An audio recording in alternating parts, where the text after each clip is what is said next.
Hello everyone and welcome back to TowerGate. It is TowerGate day number 1001, December 31st, 2019, Tuesday. Thank you so much for tuning in. Okay, just before I get started on the news of the day, I just want to mention that there will not be a video on New Year's Day, but I will be back the day after New Year's Day on Thursday with the new TowerGate video.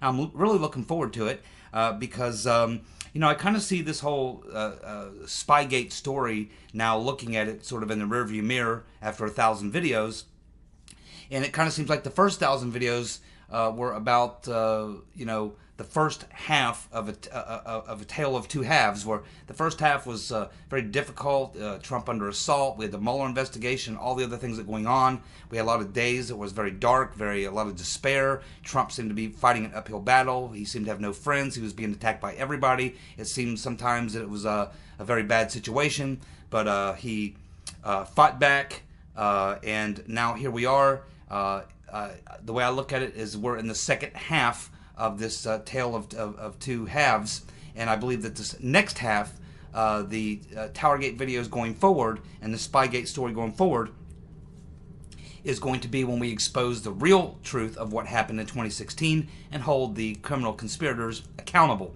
So I'm really looking forward to the part 2 of the TowerGate videos and getting to the truth of what happened, holding these people accountable. I think that the next year or two, or however many years it takes to unwind and unravel this thing and hold these people accountable, we're truly going to enjoy it. The past 3 years we had a lot of tough days, but I think we have a lot of very good days, celebratory days ahead for the TowerGate story, Spygate story, as we tell it with the TowerGate videos and my timeline.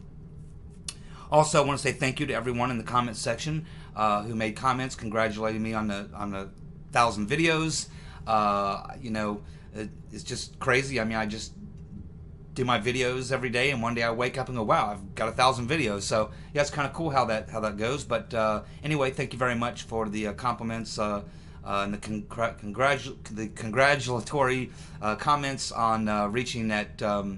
I guess it's I don't know what it is, but a benchmark of some sort of 1,000 TowerGate videos. And as I've said from day one, I will not stop doing the TowerGate videos until we've unraveled this story and until the criminal conspirators have faced justice. Having said that, let's go ahead and move on to the news of the day.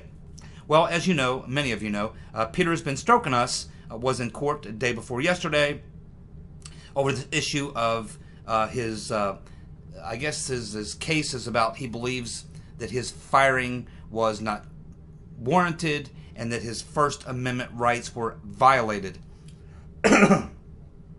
And I think same thing that Lisa Page also has a lawsuit over saying her First Amendment rights were violated because their emails or text and such were released. Now, I don't really know where they get off on this, because the fact is, as far as I know, all these texts and emails were done on government phones, on government systems. And if they're done on government phones and government systems, they don't own that material. The government does. And who is the government? We are. We own those phones. We own those texts. We own those emails. And we should get to see every damn one of them. And I think that that's what this is all about. You know, there are thousands and thousands of Strzok and Page texts and emails that we still have not been able to get. And I'm hoping that when Durham has finished his work, that they will finally release all of that stuff and we'll get to see it all. Because I think there's a lot of stuff even more damning, and I think that that's the whole purpose of these lawsuits by Lisa Page and Peter's been stroking us, is to try to prevent the remaining thousands of emails from being released, because there are people actively, including Judicial Watch, pursuing those emails and text from Strzok and Page. As far as his firing, I don't know what he's talking about with his firing. I mean, his firing went through the normal procedure the FBI goes through. The FBI has their own internal group of people who work for the FBI, who look at conduct, and they decide whether or not someone has committed conduct violations that are worthy of being, you know, suspended, fired, whatever. And they looked at Peter's been stroking us. They evaluated the situation, and they determined that he was guilty of gross misconduct. Gross Misconduct is the reason that he was terminated from the FBI, and the decision was made by the FBI's own internal people who are tasked with making those decisions. He has no case, nor does Lisa Page. I think they're just trying to keep more damaging material from being released to Judicial Watch or anyone else, or maybe Barr releasing it or whatever. It's not going to work. And it's not going to matter because they're both going to be in prison anyway. Maybe they can write their memoirs and get out ahead of it. Write a book. Why don't they write a book and tell us and get out ahead of it and make some money on the deal? That's what I would do, because it's eventually going to find its way to the surface. Well, I want to congratulate President Trump on a fantastic job on keeping one of his main campaign promises, and that was to deal with the immigration issue. As you know, the border wall is going up at record pace. He secured the funding to build probably most of the rest of the wall he needs to build in the recent defense bill, which Pelosi was forced to sign on to because her impeachment is such a disaster. And we now have the report that illegal crossings at the Mexican border are down 73% since April.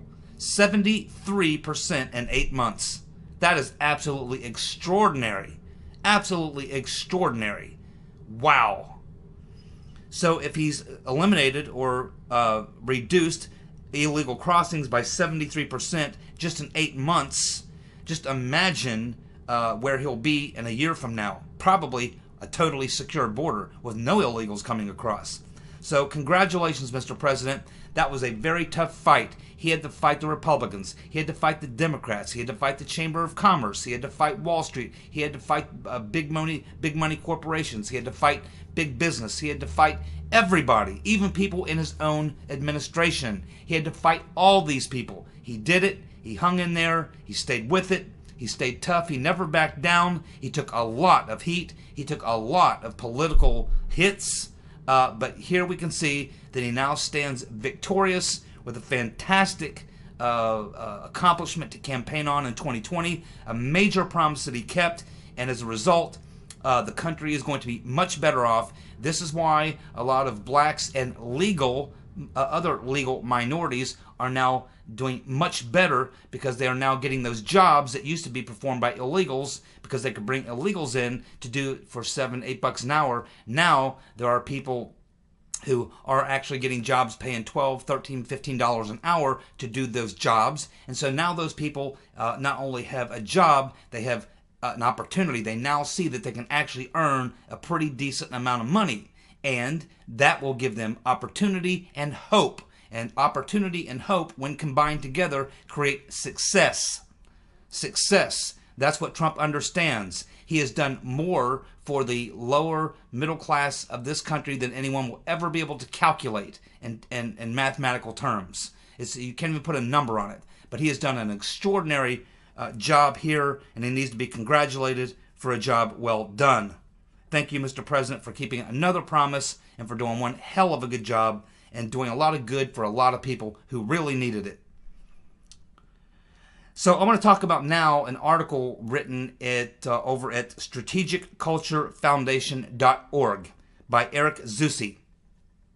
And it kind of touches on something I was talking about 2 days ago when I mentioned that, it's very likely that if the Republicans win back the House in 2020, and I think it's very likely they will, that they could be in position to impeach Obama. And I think that that's a better than 50-50 chance that that will happen, and that it must happen because of what's going to be unveiled by John Durham. Now, this article takes it one step farther. And now, Eric Zusi is not exactly what you consider a right-winger. I mean, I see his articles published a lot in Information Clearinghouse, and that caters pretty much to a lot of left-wing types and anti-Trumpers. And Strategic Culture Foundation, I'm not sure if that's left or right. It's a .org. If you want to read the story for yourself, because I'm just going to touch on a couple of things here, you can just type into Google, I imagine, Eric, E-R-I-C, Eric, Zusi, Z-U-E-S-S-E,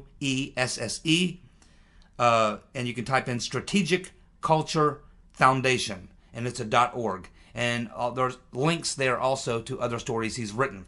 But anyway, the point he's making in this story is that Obama may find himself and will actually find himself in the crosshairs and possibly for criminal prosecution. And he targets James Comey as being the person who may put him there. Because, like I have mentioned, like many other people mentioned, Comey is literally guilty of dozens of felonious crimes. Felonious crimes, dozens of them. He could spend the rest of his life in jail, like Robert Hansen. What he did was actually worse than Robert Hansen. And Hansen's in jail for life. So, he talks about the fact that Comey ultimately is a person who will try to protect himself, just like most people would. And the moment is going to come for James Comey when he is either going to have to lay down and die for Obama, or else he is going to give up Obama. Now, I think that Comey is a big coward and that he will give up Obama, Brennan, Clapper, Lynch, and everyone else to save his butt. He will probably try to cut a deal, but I believe that Durham and Barr are so disgusted with Comey that they won't cut a deal with him. That's my guess. But he will certainly try to give up Obama and everyone else he can to save his butt. We'll see how that turns out. But there's some very interesting things in this article. Again, I can't cover all of it. It's kind of long, but just a couple key things I think you'll be very interested in. In this article, he places the start date of the investigation into Trump. And this is the first time I've actually heard a hard date and an explanation for it. But he puts the date of the FBI beginning their investigation of Trump at 7 October 2015. October the 7th of 2015. Now, of course, the FBI is relying on this July 31st, 2016 Operation Crossfire Hurricane. We all know that's BS because we all know that there was lots of things going on before that, and the FBI was involved in a lot of it. So he puts the date as 7 October 2015 for the FBI investigating Trump, and he does that based on Stefan Halper, the fat man. He says Halper was put into action on 7 October 2015. Halper was put into action on 7 October 2015. And his hiring was done in the UK, in Britain. And the reason he says it was done is to get around the laws prohibiting it inside the United States, which may not be legal. But that's now being investigated by Durham because of the way it was done. It may still have been illegal. And here's why. Because essentially, Halper was subcontracted from an office within the Pentagon, the military-industrial complex, so who stood to lose a lot from Trump. Now, the way he puts it here is that essentially Halper was working for the FBI in London, in the UK, in Britain, but he was subbed out by either the CIA or the FBI, one of the two, possibly a combination of both, from a department within the Pentagon, the Office of Net Assessment. He was being paid by the Pentagon Office of Net Assessment. So if he's being paid by the Pentagon Office of Net Assessment, it doesn't matter that he went over to the UK where they actually, okay, well now we're going to hire you. And remember, once he gets over to the UK and then they officially hire him on October the 7th of 2015, he immediately begins the process of luring his marks over to London. He lures Papadopoulos, he lures Carter Page, he lures Michael Flynn, tried to lure Josh Miller, and there may have been others. And so because of the way that this is done, it appears that the deep state was trying to get around laws that would prohibit from doing what they did. But Durham is obviously looking at this, and that's what he's discovering. He's going, wait a minute, Halper came out of a U.S. Pentagon, office. He was tasked overseas, but he still came out here, and he was being paid by the Office of Net Assessment from the Pentagon. That's really where he's from. He's not from the UK just because they did the hiring officially when he was there. So this is what Durham will be looking at, and it's likely it's not going to fly. Stefan Halper and the deep state are going to be answering a lot of very tough questions, and I do believe that it's not going to work out the way that they thought. And that if I was Mr. Halper, I would seriously be getting a very, very good criminal defense team. And might want to start a GoFundMe as well. You're going to need it. Those types of law firms, lawyers there cost thousands and thousands and thousands of dollars a day. Now, it's time for a Demo Commie update. It's been a little while since we talked about the Demo Commie candidates, so let's touch base with some of the top tier of the Demo Commie field and see what their kind of stupidity they're engaging in. Well, of course, as we recently talked about, Elizabeth Warren still out there begging for money through emails to her donors. She created a big problem for herself.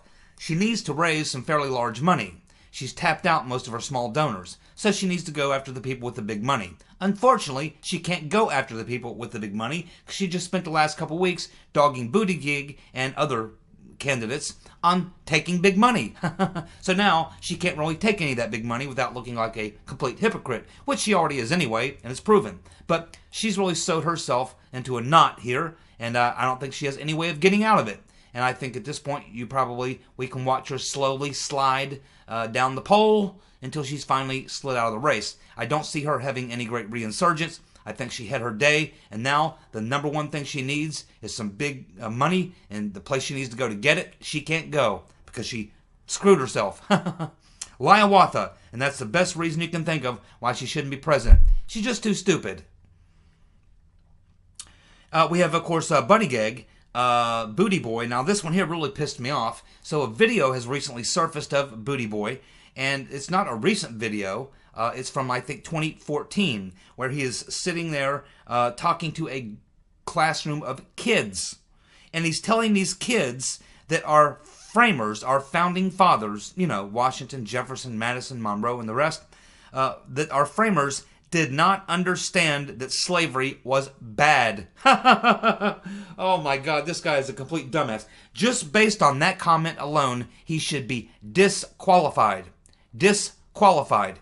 Anybody with a lick of sense who's done any reading of our history whatsoever would know that that there were abolitionist movements in this country, and we were British colonies back then. Remember that when we were British colonies, going back as late as there's a monument somewhere that dates back to 1740 for abolitionist movements. There were abolitionist movements all over the North. And probably, if you probably find them, probably even in the South, they probably didn't stay up very long, but there were basically abolitionist movements going back 30, 40 years before the Revolution. Our founding fathers discussed openly about what their feelings were about slavery, including Jefferson and Monroe and Madison. Washington talked about it. They all talked about it. There was no question that they believed it was wrong, but what Buttigieg fails to mention is that prior to the Revolution, we were British colonies. It wasn't our slave trade. It was the British slave trade. We were colonies of the British. And then, once we had the Revolutionary War, after the Revolutionary War, we had a period there of about 10 years where we had a lot of problems. And that's why they had to get together and have the Constitutional Convention and create some sort of a government, because we had a lot of problems. And the fact of the matter is, at that time, we owed a lot of money that we borrowed during the Revolutionary War. We owed a lot of money to the Dutch and to the French. At that time, we had, Napoleon, building an army down in Mexico to try to invade up from Mexico. He had his eyes on the Louisiana Territory, as did Spain. We had the Europeans still licking their chops after losing that war, but not necessarily thinking that was it, that they still may want to try for another campaign, because they're looking at this large, vast amount of territory, and they want a piece of it. And we simply weren't in a position to defend it. We had no national army, nor did we even have a way to raise a national army, because we had no nation. We were a loose collection of colonies. We also had debt, in addition to debt issues and not being able to defend ourselves, we had issues with crime. You could kill somebody in one colony or state, then you could go to the next state and you'd be free. Now, we would send bounty hunters to those other states, but once they ran into the law in the other states, they'd say, hey, you're illegal. Yeah, this guy may have committed a crime there, but the fact that you're here, hey, they didn't do it here, so you're actually the guy committing the crime. So they'd throw bounty hunters in jail. So it was a dangerous business being a bounty hunter back then, going after criminals across state lines. So that was an issue. We also had issues with every state having their own currencies. And it made commerce between the states nearly impossible because everybody's money was different. And people, one state would look at the other state and say, well, your money isn't as good as ours. Your money isn't as valuable as ours. So we're only going to give you 10 cents on the dollar for your value. So if you want to buy this item from me in this state, you're going to have to either pay with our money. But if you're going to pay with your money, you're going to have to give me 10 times as much as you're trying to give me. And so it created horrible problems, kept us from moving forward as a country. We also had this massive debt riding over everything, as I mentioned. We had a lot of problems. And our founding fathers saw that they had to deal with these problems, or else as they described, the infant was going to die in the cradle. The experiment was going to die before it even got out of the box. So these were the major issues pressing our founders. That's why they got together to have a constitutional convention. And they were told from day one by the Southern representatives that if the issue of slavery came up, that they were out of there. They weren't even going to talk about it. It wasn't even up for debate. Because in the South, slavery was the entire, pretty much, economy of the South. And it wasn't just up for a vote. And our founding fathers, of course, in the North, where they were mostly opposed to slavery, along with all the abolitionist movements that existed, they were in a pickle. Now, they all talked about the fact that this issue would someday have to be dealt with, but they realized it couldn't be dealt with at the Constitutional Convention because we had to get 9 of the states to ratify it. And you had to get some of these southern states, and they would not ratify it. And their 2 big issues, of course, was representation and, of course, just the financial issues of it. So there were a lot of things going on, but the idea that our founding fathers or people of that time didn't know that slavery was bad or wrong or what have you is just the most ridiculous thing I've ever heard. And saying something like that should disqualify you from even considering being president of the United States. Buttigieg should resign from the campaign tomorrow, make an apology, and just go the hell away. What a disgusting, disturbing, ignorant comment from an idiot. Buttigieg. Shh. Well, let's check in on Quid Pro Quo Joe. Well, we have Quid Pro Quo Joe. He's out there. He's saying he would nominate Barack Hussein Obama for the Supreme Court. Boy, that's kissing some serious ass right there. Well, here's what Biden doesn't understand. First of all, I'm sure when Barack Obama read that, he cringed. Second, the thing is, Barack Obama doesn't want the damn job. He doesn't want the damn job. He makes over $1 million a speech. He's got hundreds of millions of dollars, unlimited ability to earn millions more. He's on vacation for the rest of his life. Barack Obama is on permanent vacation. He doesn't need the bullshit of being on the Supreme Court. Doesn't want it. He's on vacation forever. Why would he take the job? Plus, he retired his law license. When he became president, he retired his law license. He's not even licensed to practice law. My goodness. Then we get Quid Pro Quo Joe at a campaign rally saying he would consider a Republican vice president. Oh my God. I'm sure that went over well with the Democratic National Committee and all the Democrats in the audience and all the lefto-wacko commies on Twitter. I'm sure they're having fun with that right now. What a stupid thing to say. Let's see. He recently had attacked the governor of Texas for allowing churchgoers to be armed. This coming just a week and a half prior to an actual shooting in a church where it was armed parishioners who took out the gunman in about 6 seconds and prevented him from carrying out a mass shooting. Now, that makes him look like a super idiot, which he is. Wrong again, Quid Pro Quo Joe. Then, while he's in one of these campaign stops, he's got a couple hecklers in the room. One of them is telling him to stop touching kids, calling him a pervert. The other one is asking him about Hunter. Where's Hunter? What about that money from Ukraine? And of course, the cherry on the top is that just less than 2 weeks ago, he's talking about, yeah, he would give up all those blue-collar, middle-class jobs in the energy production business. Yeah, he would give all them jobs up to go for a green economy. And now he's saying that we should jail the fossil fuel executives. Jail the fossil fuel executives. That is very, very stupid. Now, yeah, you're going to jail the people who run the companies who produce all the energy for to heat our homes, to cool our homes, to power our vehicles, to power this gigantic, enormous, successful economy thanks to Donald Trump. All these things that these CEOs oversee running these companies, and you're going to throw them in jail. That is such a crazy thing to say that as soon as Trump feeds that back to him in a debate, he's done. It's over. Well, it'll probably be over long before that. But anyway, just, you know, this guy is committing political suicide on a daily basis. And this is the best they got. My, oh my. Oh, boy.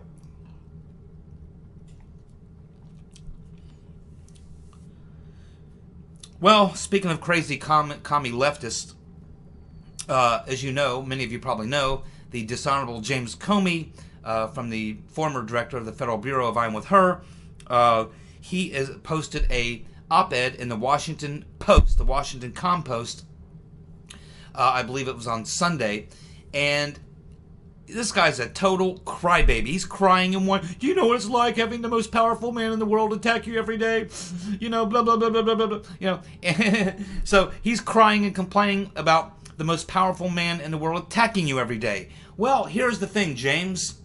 When you're stupid enough to try to carry out a coup against the most powerful man in the world, and he catches you, and you find out that you are F-U-C-T, and all you can do is cry, you just look like an idiot. You know the old rule, James, if you go for the king's head and you miss, you're done. You are done. Never miss when you go for the king. And you missed, Jim, and now you're done. F-U-C-T, as I said. So he's crying, and he's crying and complaining in this op-ed, and he says how dehumanizing and how degrading it is to have the most powerful man in the world attacking you. Well, let me tell you what, Jim. What is dehumanizing and very degrading is federal prison. Federal prison is very dehumanizing and very degrading, Jim. So, bend over, Jim, and get ready for some dehumanization and some degradation. That's my suggestion, Jim. Prepare yourself, because you haven't seen nothing. If Trump tweets hurt your feelings, then wait till you're in the cell with Bubba. You talk about being dehumanized and degraded. You got some problems, Jim. Now, not to be outdone, the loose Lisa Page, after just coming out a few days ago and claiming that there was no insurance policy. No insurance policy. No, it didn't happen. Yeah, well, let's go back and review that text along with the timeline of events that were happening in the week before and the week after that text was sent about the little meeting in Andy's office where you brought up the insurance policy, which you now say that it doesn't exist. Well, I'm pretty sure that it is an insurance policy. I'm pretty sure Barr and Durham are going to figure that all out. And you also are going to federal prison, Lisa Page, where you too can be dehumanized and degraded by Bubba Ed. Now, unless you actually get a real Bubba because he claimed he's transgender and he wants to be in a women's prison, now that could happen. So we'll see how that works out. But anyway, yes, Lisa Page is now picking up on Comey's crybaby whiny article in his op-ed in the Washington Post, and she's like, yeah, Jim, you think it's bad? You don't know how bad it is. Try being me. I'm a woman. Try having the most powerful man in the world picking on you, being a woman. Well, actually, Lisa Page, you are not the type of woman I would consider a woman. You're a homewrecker and a slut. You're a homewrecker and a slut. Not only that, you participated in a coup. Not only that, you're a nasty person. And you lie a lot. And, you know, when the time comes, the dishonorable Comey is going to drop you like a bad habit and probably give you up to Mr. Durham. Yes, he's going to try to cover his butt, and you'll be one of the many people he will throw under the bus. We'll see if you defend him then in an op-ed. So there you go. The loose Lisa Page, the dishonorable James Comey, despicable commie leftists being exposed and soon to be getting a orange suit with a number on the back and likely a date with Bubba.